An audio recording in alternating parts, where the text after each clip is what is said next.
hapon. Ano to warning shot to warning shot para sa Twisted Minds. Open yung suyo ni Carl DZ.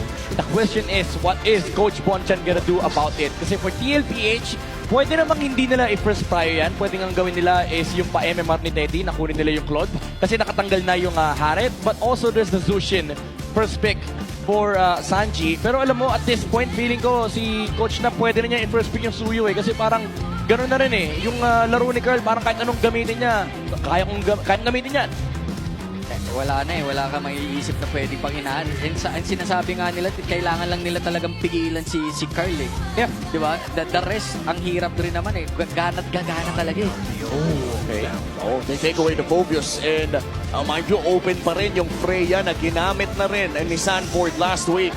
And joke lang, narinig ako ni Coach Bonchan and yun na, tatanggalin na rin nila yung Freya. So, Suyo, Zushin, and Claude. Yung mga top slot 1. Okay, never mind. Back shot. Alam mo, yan ang problema mo pagkalaban mo TLPH Hindi mo alam kung anong side ng kama gumising si Carl. Pwede kasi yung kunwari nagising siya, sa kaliwa siya nakatingin, utility ako ngayong araw. Alam mo yun, yung sabi nga nila, di ba, may left and right brain. By the way, hindi po totoo yung myth na yun. Sasakyan lang natin for the purpose of this. Parang pag nagising kang left brain, teka, tanglangin muna kahit pa yun. Pero ang reply nila, ninakaw nila yung pa-MMR. Block by boot. Blocked by Bones. Good reaction actually. Siyempre, kung idadagdag mo pa yung pa-MMR neto ni Teddy, parang dinagdagan nyo lang yung problema nyo talaga You have to put Teddy dun sa pinaka...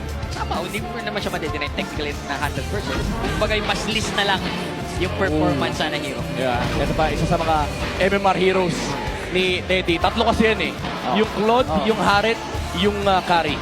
Minsan yung Freya. Pero kahit yung Freya, napupunta pa kay Sanford. Kaya nga And looking at how it's been right now for Team Liquid Philippines, Suyo ay makukuha ng Twisted Minds and that would mean na may pressure din na magtanggal ng Sora if you are the side of ay Benin Oo. Grabe yung hugot ni Coach Bonchan. Last time nilang ginawa itong same lineup actually. Naka-back siya si... naka-utility jungle. Naka-Fred rin si Carl noon. Pero this time kasi parang hindi. Ayaw mo nilang labanan kasi syempre gusto mo ma-open up yung lane matchup between Lanzu and Sanford. And ang ginagandaan sa side ng Twisted Minds is hawak nila yung last pick. So, makukuha nila yung lane matchup no matter what. Pero ang mga kinakatakot mo kasi is yung mga heroes ni Sanford na parang hindi natatalo basta-basta. Like yung mga Uranus, Terizla, Benedetta kasi magkakatla ng wave. Ang hirap talaga kuha-kuha. Pero napapansin natin, parang yung second phase, ang inaatake na nila ngayon, etong si Lanzu na. si Lanzu na. Kasi nabanggit naman natin, iba yung pagiging X-factor ni Lanzu from previous games. And talagang matchup between si Sanford and Lanzu, mas madali pigilan na lang. Pati na naman yung I agree. Twisted, pinipigilan na rin talaga nila directly si Sanford. Ang masaya naman kasi sa mga XP laners natin dito ay kahit bigyan mo sila ng ikang low impact hero. Yung mga Uranus, yung tipong dapat hindi gumagawa ng play. For some reason, both of these XP laners nakakagawa sila ng mga proactive, explosive plays using those heroes. By the way, sa mga nanonood dyan, shoutout sa inyo lahat. Happy Doll Day. Itaas sa mga daliri. Ilabas sa mga dol. Ilabas sa mga doll. Signature doll pose. So, nakikita na rin natin. Dami na rin ayan na, nilabas Ayan na na. nga ang mga doll posers natin dyan. CC ban. Interesting. From TLPH. Okay, ginawa yung Khalid. Hindi pwede The thing is, yung second phase, by the way, napakaganda sana ng Alice and Uranus dito. Ang problema kasi puro magic na yung heroes ng TLPH and ilagay nyo lang yung doll pose. But for TLPH, feeling ko baka wala silang pake. Kasi it still makes sense. Kahit marami silang magic, wala namang bibiling rated armor. Yung Khalid lang. And even then, yung Khalid, hindi rin naman magre-recta radiant armor yan. Will prioritize other items instead. Pero ano pa nga ba natitirang mga do we go for the lapu-lapu? Wala na bang ibang choice dito? Yung damage, siguro. Yuzong? Pwede. Yuzong actually, or even Lapo pang abot talaga, or pang-initiate lang din. Kasi pwede yung second layer or even a starter, kasabay ng back siya. Iton lang. Terizla. Unbeatable. Uy! Plinix yung back siya sa room! Okay. Or, we're not sure yet. I've seen JP pull up Terizla room. We don't know yet. Hintayin natin mag-swap. Hintayin natin mag-swap. At iyan na nga. JP going in for the Baksha Rome para po sa ating first game. At saktong-sakto na rin, Superfans. Scan the QR code and correctly predict the match winner to get your chance to win 1,000 MLBB Diamonds. I-scan nyo na yan para makahabol pa kayo sa Naruto skin. Tingnan mo kami, nakakuha na kami ng main na to, Itachi. Kanina lang na. No, flex ko lang. Anyway, ang ating MPLPH Superfans prediction po ay lamang ang Twisted Minds actually negative. 94% yun po. Pasensya po. 94% lamang na naman po talaga baliktad. Team Liquid Philippines ang nakakalamang sa Superfans prediction natin. And rightfully so, no? Currently undefeated sa ating liga. But of course, you have to expect the unexpected. Especially when you're up against Twisted Minds. Men, umabot na, no, kahit kumpleto yung lineup, minsan natatanong pa rin natin, naka-flex pa rin si Geto. Kung pero kumpleto na yung lineup, pwede pa rin i-flex. Ganun ka ano sila, no? Ganun sila kalawak pagdating sa hero pool.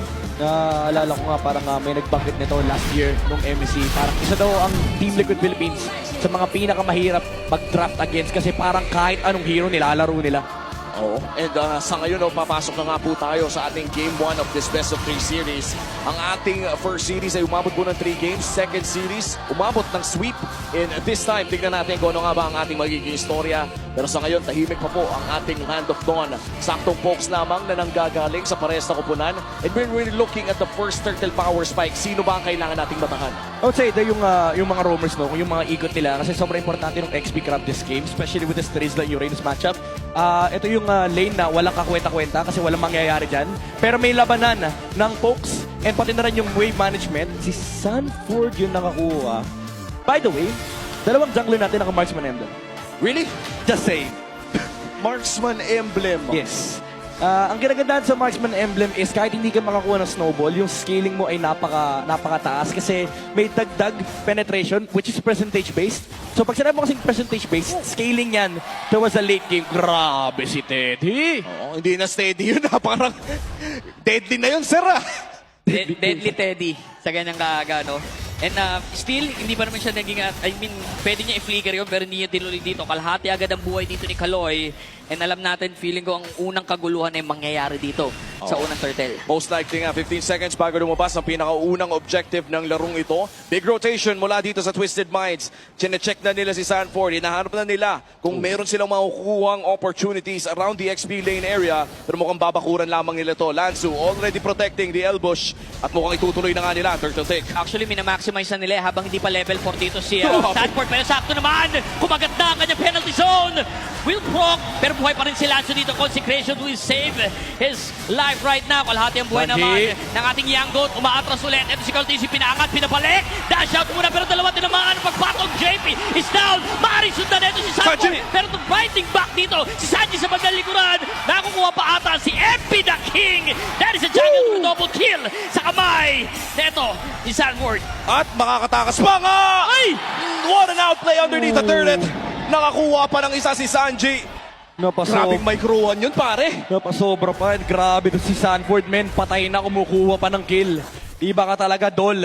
And TLPH, again, nakita natin kanina nung series number 2 na dun sa systematic breakdown, ginawa nila to laban sa Aurora. Every time na may mag-zone sa kanila, nagpo-focus fire yung mga heroes para mapatay yung Uranus. Ay, inumpisa na naman. Sabi, walang titigil. They want to take down Sean. Look at that movement coming from the young goat and the rest of the gang. Didiretso sila dito sa turtle. Ang bilis ng ikot nila. At as you said, rekta turtle na nga ito. I don't think makakalagpas ang Twisted Minds dito. Si Lanzu lamang ang makakapasok. MP the King may angulo. Ang tanong ay papasukin nga ba niya? Mukhang ang sagot ay hindi. Turtle secured para dito sa Team Liquid Philippines. And that will be our first turtle of the game. Oh, Sanji! Ako, look, that invade. And ito isa sa mga pinakagusto ko, yung konting, window of opportunity. Yeah. Ginagrab na nila. Yeah, and very evident ito sa laro ng TLPH. Kaya naman naklasify natin yung laro nila is yung Stampede. Walang wasted second for TLPH. Alam nila na parang, sige, pwede namang libre yung turtle, pero alam nilang ko-contest yung Twisted Minds. Habang wala pang dalaw mula sa XP and kaka-reset lang nung kanilang mga skills, pumunta kagad sila ng mid. Kasi alam nila, sobrang importante na kapag napatay nila tong Zushin, hindi na makaka-contest sa pagong yung Twisted Minds. Nakita nga natin kung gaano kabilis yung naging exchange doon sa loob ng team fight na yun. Sanji even re-entering the fight and pakiramdam ko Twisted Minds had all the rights to extend that fight. Di lang tayo in-expect na ganun kasakit yung tore ng maaga. Alam mo, yun yung kinakalamangan niya. Kanina nga, kinegos yung bakit level 3 pa lang, etong si Sanford. Pero ngayon, pag tinignan mo yung level nila, bumaliktad ka agad. So, sa sobrang liit ng sitwasyon na gano'n, nababaliktad ka agad ng TLPH. Yeah, it takes one team fight para magbago ang lahat on the side of Team Liquid Philippines. At ngayon, si Shun na naman ang punteriya. Every time na nakikita dito ni Carl TC si Sean, feeling ko parang tingin niya dito walking gold eh. Saka imagine mo, hindi pa ata JP. nila Ay! Magpagulong eto si JP. And ngayon, aatras ulit. Ano lang, tinansya lang, nirondahan lang ng bahagya. Nirondahan lang, chinek lang kung papalag ba o makakapag-back. And so far, ay 1.7k gold lead for Team Liquid Philippines. Isang team fight pa lang yung nakikita natin.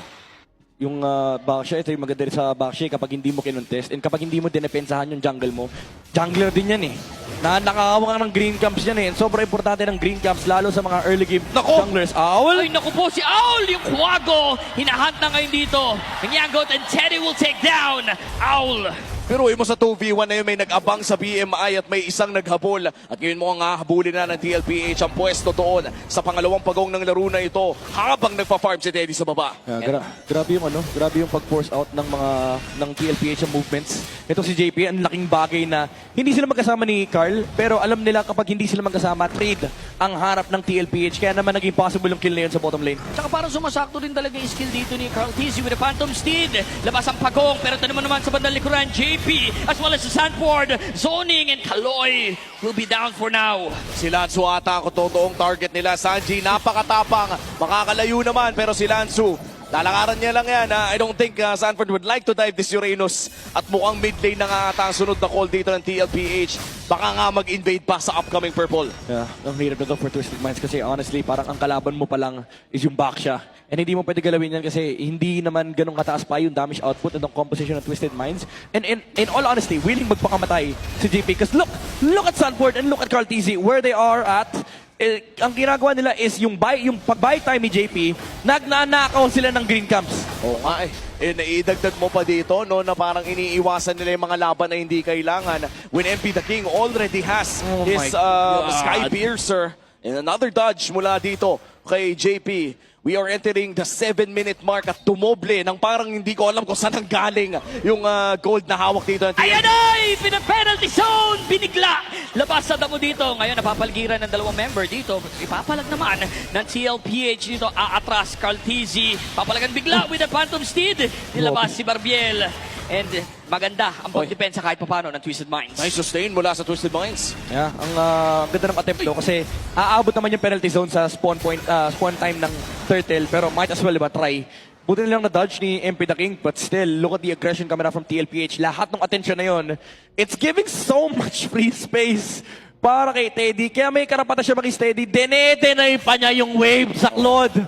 Kaya niya pinipreeze. Bawal ka mag-farm, Owl. At kailangan pang mga kapitbahay dito ni Howl para lang magkaroon ng gold. Things are not looking good para dito sa Twisted Minds at hindi rin na nakayang patayin si Sanford as we head on to our last turtle sa ating game number 1. 5 seconds bago ito lumabas. Sanji, slight, actually hindi slight, grabbing poke down dito kay MP the King. Ang daming substitution ng TLPH kasi kanina Sanford and Carl TC, lumabas na rin dito si Sanji. And napeperwisyo agad ng ganun kaaga si MP the King knowing na lumabas ang turtle, kalahati pa ang buhay neto ni MP the King. So they have the vision. I don't know kung tsatsambahan ba nila ng puhap and aalis muna ang Twisted Minds. Ang problema talaga dito, kahit may vision ka, parang same story nung sa headliner natin eh. Medyo impossible mission eh. Kasi yung Teresla parang palang men, sinubukan nila kanina. Bumakat yung damage nila, isang hampas lang nabuo yung buhay ni Sanford.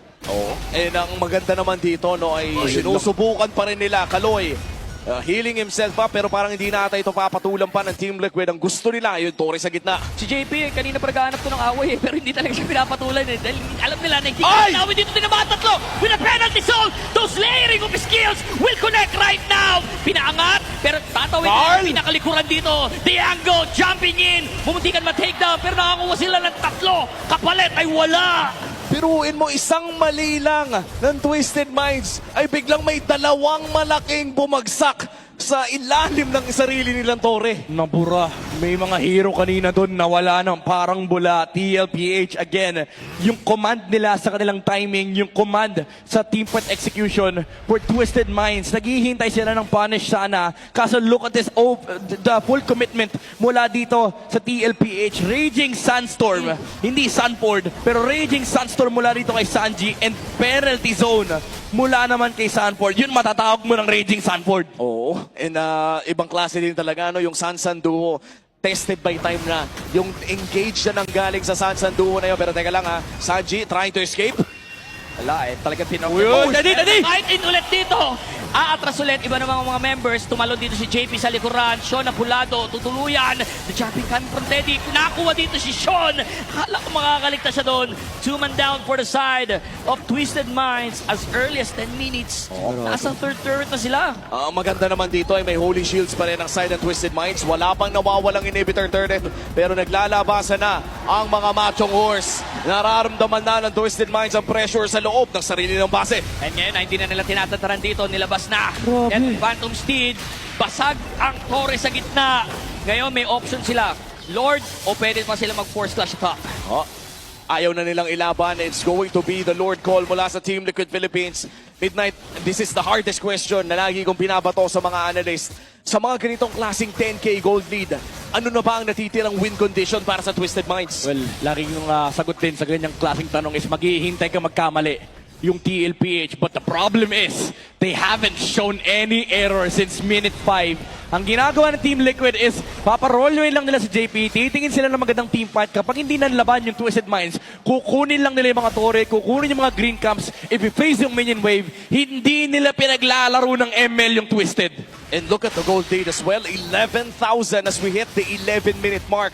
Ang huling beses na nakita ko tong ganitong klaseng gold lead was nung nagmeta yung Joehead at Julian na inispam din ng Team Liquid Philippines ay at around, I think that was season 15 or season 16 of MPL. And again, they are looking to get a potential 3-peat dito sa MPL. Pero tignan mo naman, napakasakit na ni Sanji. The Twisted Mind still holding on. Kaya pa naman nila dumepensa. Nakakatakot yung katok dito ng TLPH eh. Yung katok na may gigibain talaga sila dito. Ngayon, Lord, marching dito sa gitna. Umaabang ulit ang Twisted Minds. Kailangan dalahin daw yung laban sa loob at palalimin hanggang magkamali ang mga members dito ng TLPH pero hindi nila nakikitaan ng butas dito. Lord onto the top. Pero babasagin ng Torres sa taas. Kalahati, 1 for the bawas dito sa main turret ng mga members ng Twisted Minds. The penalty sa tatlong member. Ubos at daan-daan buwabagsak ang mga members dito ng Twisted Minds. Blazing Duet ay hindi sapat. Let's will fall down. Going in for the wipeout. And game 1 goes for the side. Cheers!